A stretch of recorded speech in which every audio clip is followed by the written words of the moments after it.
సినిమాకి ముందు అనుకున్న క్యాస్ట్కి ఫైనల్గా సినిమాలో కనిపించిన క్యాస్ట్కి ఏమన్నా డిఫరెన్స్ ఉందా? మేజర్గా అందరూ ఫస్ట్ ఆప్షన్సేనండి. హీరోయిన్ అమృత అయ్యర్ చేసిన క్యారెక్టర్కి ఇంకొక ఇద్దరు ముగ్గురు ట్రై చేసాం అంతకుముందు. బడ్జెట్ ఎక్కువ అవ్వడం, మేము ఎఫర్ట్ చేయలేకపోవడం, అలా 2-3 రీజన్స్ వల్ల డేట్స్ కుదరకపోవడం అలా చేయలేకపోయాం. సముద్రకని గారి క్యారెక్టర్కి ఫస్ట్ రిషబ్ శెట్టి గారిని అడిగాను. అప్పుడు కరెక్ట్గా కాంతారా రిలీజ్ అయ్యింది. ఫస్ట్ ఆయన అడిగితే ఆయన చెప్పారు ఇలాగా, అప్పుడే కాంతారా రిలీజ్ అయ్యి ఇప్పుడు మాకు ఎంత హడావుడి జరుగుతుందో ఆయనకి అంత హడావుడిలో ఉన్నారనమాట. సో హిందీలో తీసుకెళ్ళడే ప్రాసెస్లో ఉన్నారు. ఆ ప్రాసెస్లో ఆయన ఇప్పుడు చేయలేను Prashant, but I will be interested in being part of your universe. So at some point of time నేను మొత్తం ఎక్స్ప్లెయిన్ చేశాను ఆయనకి విజన్ అంతా.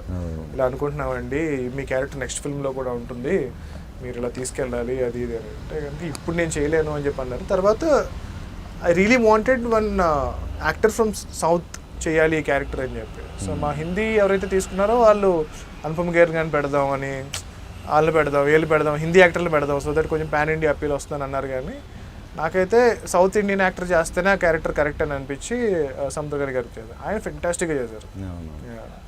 Vibhishan character right.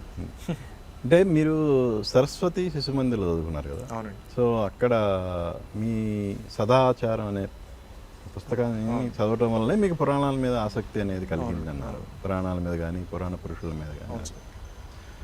సో ఆ పుస్తకం చదవటం వల్లే ఆ విభీషణ్ క్యారెక్టర్ని ఇక్కడ ఇన్కార్పొరేట్ చేయాలనిపించిందా? ఎలా?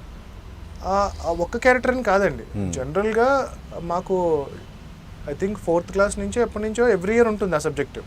ఒక పుస్తకం కాదు అది. ఎలాగైతే సైన్స్ మనకు ప్రతి ఇయర్ ఉంటుందో, సోషల్ ఎలా ఉంటుందో, మ్యాథ్స్ ఎలా ఉంటుందో, అలా సదాచారం అనేది ఎవ్రీ ఇయర్ ఉంటుంది మాకు. సో ఒక్కొక్క ఇయర్లో ఒక్కొక్కటి నేర్పించేవారు. అండ్ భగవద్గీత కూడా నేర్పించేవారు. ఆ శ్లోకాలన్నీ మాకు బై హార్ట్ వచ్చేవి. సో ఆ శ్లోకాలు వాటి తాత్పర్యం కూడా నేర్పించేవారు. అప్పుడు అనుకునేవాళ్ళం, ఇప్పుడు మిగిలిన స్కూల్స్కి ఎలా ఉంటుంది, మా ఫ్రెండ్స్ వాళ్ళందరూ వేరే స్కూల్స్లో చదువుతూ ఉంటారు కదా, సదాచారం అనేది మా లాస్ట్ ఎగ్జామ్ అనమాట. అందరికీ సోషల్ అయిపోగానే హాలిడేస్ ఉండేవి, మాకు ఇంకొక ఎగ్జామ్ ఉండేది.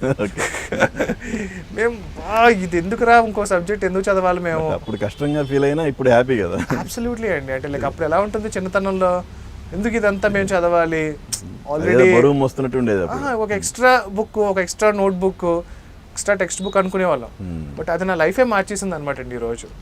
సో అప్పుడు ఆ రోజు నేర్చుకున్న పురాణాల గురించి కానీ ఇవన్నీ కూడా నా మైండ్ సెట్ని కానీ, నా థింకింగ్ ఇది కానీ అదంతా కూడా చాలా ఇన్ఫ్లుయెన్స్ చేసింది. సో